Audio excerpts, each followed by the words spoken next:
Hello everyone, welcome back to Cash Mastery, where we empower you with actionable tips to improve your financial life. Today, we're diving into something absolutely crucial: financial goals. Here's a question. Do you feel like your money controls you instead of the other way around? If yes, this video is for you. Financial goals give you the power to take control of your finances and create a life you truly want. In today's video, we'll explore why setting financial goals is so important, the types of goals you should consider, and a step-by-step process for creating goals that actually work. Plus, I'll share tips on staying motivated and avoiding common pitfalls along the way. So, grab a notebook, because this is going to be jam-packed with value. Let's start with the basics. Why should you even bother setting financial goals? Think of your finances like a car. Without a destination, you're just driving aimlessly. Financial goals are like the GPS, they guide your money to where it needs to go. Here are 4 powerful reasons why financial goals are essential for everyone. 1. Clarity and focus. Without clear goals, it's easy to spend money impulsively. Financial goals help you prioritize your spending, so you're putting your money toward what really matters, like paying off debt, saving for a home, or building wealth. 2. Motivation to save. Let's be honest, saving money can feel boring or restrictive. But when you're working toward a tangible goal, like a dream vacation or financial freedom, it's a lot easier to stay motivated. 3. Builds discipline. Financial goals create a framework for making better decisions. You'll find it easier to say no to things that don't align with your priorities. 4. Reduces financial stress. Knowing you're working towards something meaningful can ease the anxiety of living paycheck to paycheck or worrying about the future. Do you see how powerful this can be? Setting goals gives your money a purpose and makes you the master of your financial journey. Alright, now that we understand the why, let's dive into the what. What kinds of financial goals should you be setting?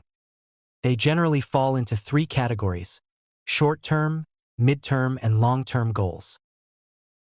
1. Short-term goals, 0 to 1 year. These are goals you can achieve quickly. Examples include saving $1,000 for an emergency fund, paying off a small credit card balance, saving for a weekend getaway. 2.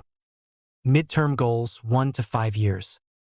These take more time and planning but are still manageable. Examples include saving for a car or down payment on a house, paying off student loans, building a robust emergency fund with 6 months' worth of expenses. 3. Long-term goals, 5+ years. These are your big-picture dreams. Examples include building a retirement fund, achieving financial independence, paying off your mortgage. Think about your own life and long-term goals would you like to achieve. It's okay if you're not sure yet. The key is to start thinking about them. Let's talk about how to set financial goals. The SMART framework is a game changer. SMART stands for specific, measurable, achievable, relevant, and time-bound. Here's how to use it. Specific. Be clear and precise. Instead of saying, I want to save money, say, I want to save $5,000 for a down payment. Measurable. Attach a number so you can track your progress. For example, saving $500 per month toward a $6,000 goal. Achievable. Set realistic goals. If you're earning $3,000 a month, don't aim to save $2,000 of it. It's not sustainable. Relevant. Make sure the goal aligns with your values and priorities. Ask yourself, why is this important to me? Time-bound. Set a deadline. For example, I'll save $5,000 by December 2025. Deadlines create urgency and keep you accountable. Using the SMART framework takes your goals from vague ideas to actionable plans. Let's try this together. Think of one goal right now and write it down as a SMART goal. Got it? Great. Setting goals is the first step, but achieving them is where the magic happens. Let's break it down. Step 1. Assess your current financial situation. Understand where you stand by tracking your income, expenses, and debt. This will help you know how much you can allocate toward your goals. Step 2. Create a budget that aligns with your goals. Every dollar in your budget should have a purpose, whether it's paying bills, saving, or investing. Step 3. Automate your savings. Set up automatic transfers to your savings account.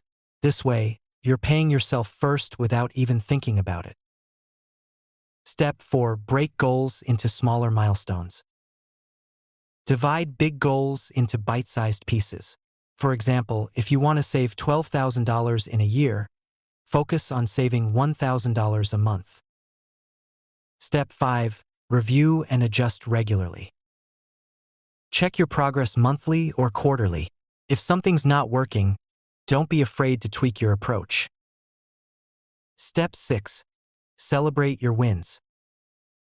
When you hit a milestone, reward yourself. It keeps you motivated.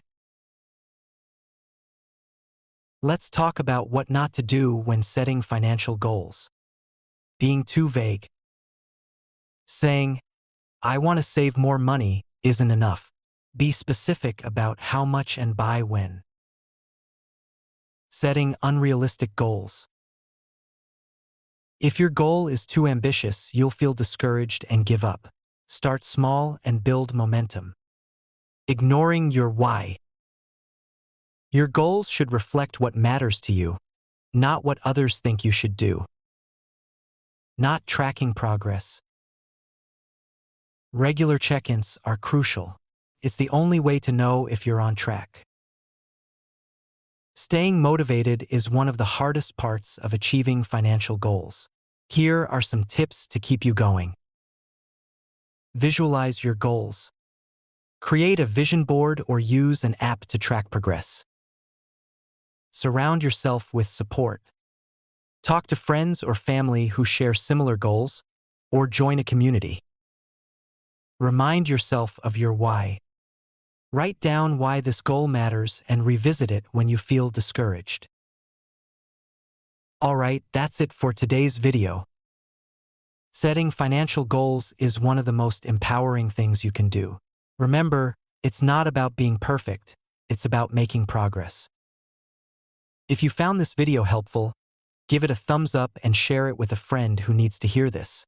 Don't forget to subscribe to the channel for more personal finance tips and strategies. Now it's your turn. What's one financial goal you're working on right now? Drop it in the comments. I'd love to hear from you. Thanks for watching, and I'll see you in the next video.